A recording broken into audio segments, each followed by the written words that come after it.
Hi there. Welcome back to the Happy Moms Project. I am so glad you're here, and I'm so honored you continue to choose to spend some time with me.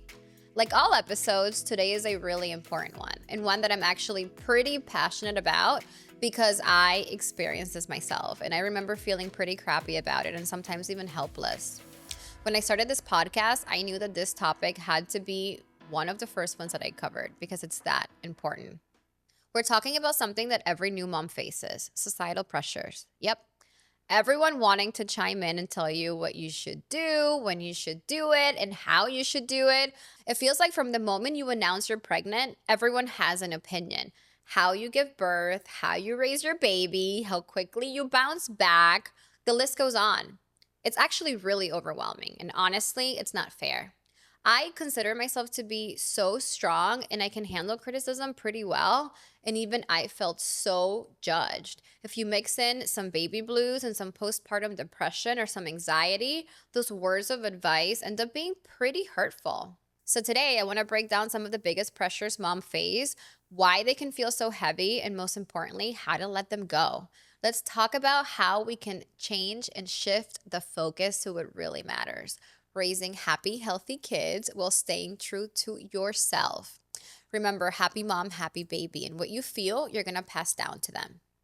Number one, the pressure of giving birth. Let's start at the very beginning. Everyone has an opinion. You should have a natural birth. You should get the epidural. Why don't you just schedule a C-section? My cousin gave birth in a bathtub at her house. People love to share their thoughts without thinking about your needs or your preferences.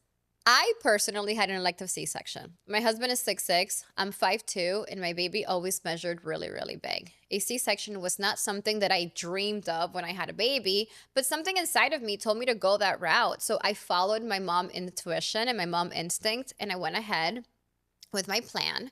And I will never forget my doctor's words as she pulled him out. "Liz, thank goodness you did not try to birth this baby. He's huge and my baby is huge." Could I have had a natural delivery? Maybe, but maybe I would have struggled to birth him and needed a C-section anyways. The point is that me and my husband came up with our birth plan together, and that is truly where it should have stayed, between me and him. I cannot begin to tell you how much unsolicited opinions I received. I had moms telling me their birth story, how easy their deliveries were, and they never took into account that we're all different. We have delicate hormones, and just how rude it is to have someone criticize you for a choice that you make about your family.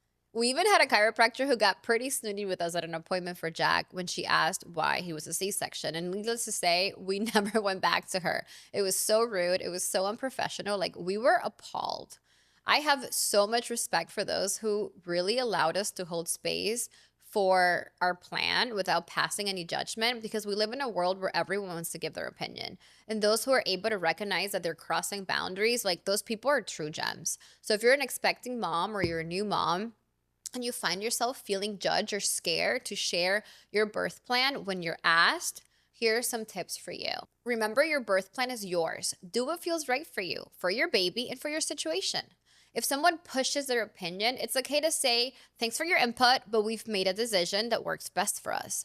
Do not allow anyone to make you feel like you're a bad mom because you're not following their ideal plan for your baby. It sounds crazy, I know, but it happens. How you give birth does not define you as a mother. The most important thing is that you and your baby are safe and that you guys are cared for. So allow yourself to set boundaries, respectfully, obviously, but when needed. So if someone does not respect them, feel free to remind them that your mom instinct is not going to fail you, and that if they want to continue being included in the beautiful miracle that your baby is, they're going to have to give you the same respect that they're expecting. Number two, a huge one, the bounce back. So once the baby's here, the pressure to bounce back is ridiculous. Social media makes you feel like every single mom is back in their pre-pregnancy jeans 2 weeks after giving birth. Let's be real. That's not normal for most of us, okay? And if it is for you, congratulations, but it's not for most of us, and that really shouldn't be the goal. Healthy should always be the goal. I personally gained a whole 60 plus pounds in my pregnancy. And for context, I weighed 123 pounds before pregnancy. So I literally gained a half of me. And by the way, call me delusional, but I thought I was going to lose it in a month or two. because I used to work out and I was at the best shape I had ever been before getting pregnant. I also had a C-section, so that made it really even harder for me because I could not work out for the first couple of weeks. So it was so tough. No one prepared me for what I was going to see in the mirror once the belly was gone. And I did not feel like myself. I did not have the gift of breastfeeding, unfortunately. I had 4 breast surgeries, including an explant prior to baby Jack. So I knew breastfeeding was going to be very hard, if not impossible, going into my pregnancy. And the milk never came in. So I never experienced the breastfeeding hunger that I know some friends have told me about. So about 2 weeks after baby, I started working with my nutritionist to get on a plan to lose the baby weight. I cannot begin to tell you how many opinions of you need to be kind to your body this stirred up. Give yourself some grace. You just had a baby. You don't need a nutritionist right now. The weight will come off. So many comments, so many unsolicited comments, and truly plain wrong. Working with a nutritionist did not mean that I was starving myself. It just meant that I was being more conscious about what I was eating. As a matter of fact, he had me eating a whole lot for the first 3 to 4 weeks, more than I was used to. I was just eating smarter to kickstart my metabolism. I am a very structured person and I appreciate routine, and this was perfect for me. I could plan out my meals in advance. I was able to get my metabolism going, and I was eating much healthier than I was the last couple of months of my pregnancy. But the negative comments kept coming as I talked about this on social media. People just didn't get it. Why would I do this so quickly? And it honestly truly bothered me. Social media is such a beautiful thing, but it can be so mean sometimes. I was also criticized for going back to the gym after my 6-week appointment and getting cleared by my doctor. And I found myself having to explain that exercising was going to help me regulate my hormones. And guess what? My first period came right after I started exercising. And that I actually am super disciplined. And I love that about myself. And this was helping me overcome my postpartum anxiety. So darn if you do, darn if you don't. Some women get criticized for not bouncing back fast enough, and here I was, getting criticized for trying to bounce back too fast. It's your body. It's your pregnancy, your postpartum journey, and it's unique to you. Don't let anyone make you feel bad for your choices. People will always have something to say no matter what you do. What I will tell you is that there are definitely health benefits to kickstarting your metabolism and to exercising after baby. Exercise alone is going to help you increase endorphins, which can help you stabilize your mood, reduce stress, which can contribute to your hormonal imbalances, improve quality of life, and help with your overall well-being. And it can even help with postpartum depression and anxiety. So make sure that obviously your doctor gives you the clearance, to move your body and go out there, move your body. Start with something super simple. You don't have to go to a gym, lift weights, be with a trainer. Start with a walk with the baby. And guess what? Sun's going to help you too. And remember, instead of focusing on how your body looks, focus on how it feels. You do have to celebrate that your body just created life. That's huge. The bounce back is not about fitting into your old jeans. As a matter of fact, I still don't fit into half of my old jeans. The bounce back is really about creating a lifestyle that inspires discipline and healthy choices. Your baby needs you at your best, and the best gift you can give them is a healthy mom. Your worth has nothing to do with your size or your shape. Give your body some love. It's always going to love you back. Number 3. It seems like everyone has a different idea of what good parenting looks. Some swear by attachment parenting. Others tell you to let the baby cry, what to give them, what not to give them, when to start solids, when to take them out of the house. The list goes on. I remember when Jack was about 4 to 5 weeks old, John and I took him to Target. We were buying last minute things because we were going on a trip to Newport and to the Hamptons. And this was going to be Jack's first time on an airplane. So you can imagine, I had anxiety. Postpartum anxiety makes you think the craziest things. And I was working so hard to overcome those intrusive thoughts. So as we're standing in line to pay, a random couple walks by with their baby. She did the usual, like, oh, how old is your baby? Blah, blah, blah. So we told her, we engaged in conversation. And her response literally was, OMG, are you already taking him out of the house? We did not leave the house until my daughter was 6 months old. Can you imagine what that did to my anxiety? Yeah, it made it 10 times worse. Someone who didn't know me, truly doesn't care about us, okay, was there passing judgment and making me feel like I was a bad mother because I did things differently than she did. You would think another mother would know better, right? She didn't. Or maybe she did and she just didn't care. But the point is that she made me feel terrible. But we went on our trip. We had a great time. Jack did great, and my anxiety eventually went away. But that doesn't take away the fact that I was judged for doing something that me and my husband felt was okay for our child by someone who did not know us at all. You will be judged. People will make comments. People will talk behind your back. Who cares? I was told about a family member who went around calling me ridiculous because I wouldn't let anyone kiss or hold my baby the first couple weeks. Who cares?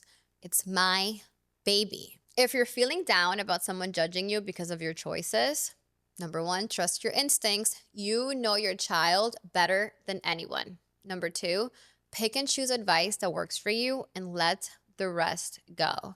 And number three, don't be scared to respectfully set a boundary. Hey, I appreciate you caring so much about my baby, but we have decided to do things our way, and we would love for you to respect that and not bring it up anymore.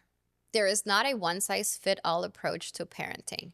Your kids do not need you to follow a trend. They just need your love and your support. Mom instinct is real. Trust it. Okay, number four, the career versus motherhood debate. And oh, do I take this one very personally. As you may or may not know, I am a 7-figure entrepreneur who loves what she does. I love it.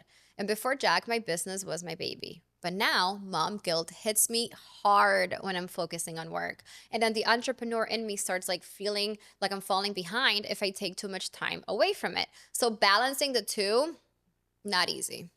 And I know that I'm not alone. I have talked at length with other entrepreneur and working moms who have told me that one of the toughest pressures is deciding when to stay home or when to go back to work. And of course, the first 3 to 4 months are baby time. Your baby needs you and you need your baby. Like that should be your priority because time is a thief. And even though the nights are long, the days literally fly by. Also, mom brain is so real. And to be honest, when I tried to rush work things postpartum, I was a mess. I would forget things. I would open up emails and texts and forget to write back. I even scheduled things on the wrong dates multiple times. Your brain like needs a work break while you're bonding with your baby at first. But what do you do when you're ready to go back?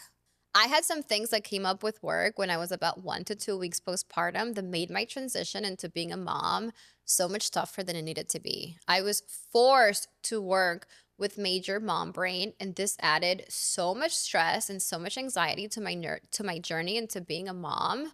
But today, I can tell you that I'm grateful for that because it helped me truly set boundaries of what is work time and what is Jack time. I will admit that I did go back to work too soon. There were things that I needed to take care of. And through that process, I discovered that for me to truly enjoy working again, I needed to learn to balance my time. Without setting the proper boundaries, I would not be present in either work and mommy time. This process of discovery really helped me get inspired to create this podcast and to share my experiences and a piece of my motherhood journey with you all. So often there are blessings in the madness.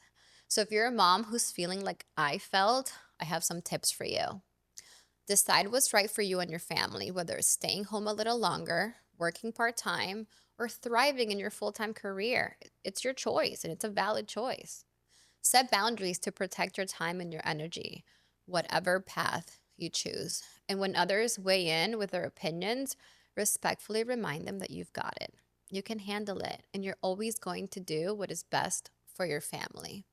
One thing I will tell you though, no amount of money is worth you missing out on your baby's milestones. While I support highly driven women who want to work to give their babies everything, I am her, I am that person. I will always advise setting the boundaries necessary to put your kids first, always. Kids are going to thrive when their moms feel happy and fulfilled. So whatever that looks like is up to you. Being a mom comes with so many pressures, but here's what I want you to remember. You don't have to do it all. You don't have to be perfect. Your kids don't need perfection. They just need you showing up with love, with patience, and with intention. I have more of these to cover, but I know that you're a busy mom and you probably don't want to stay here for a whole hour. You probably don't have time to stay here for a whole hour. So I'm going to do a part 2, and I'm going to include more of the most popular societal pressures, such as social media comparison, breastfeeding versus formula feeding, and so much more. Thank you for sharing a little bit of your precious time with me today. I know your time is gold, and I'm so honored that you chose to spend it here. If this episode spoke to you, don't forget to hit subscribe so we can stay connected. And if you know a parent who needs to hear this, please share it with them because none of us are in this alone. I'll be right here next week with more tips, more stories, and more reminders that you matter. Until then, remember, taking care of yourself isn't just for you. It's for your kids, it's for your family, and it's for your sanity. You're doing an amazing job. Take care of yourself and keep making space for your happiness.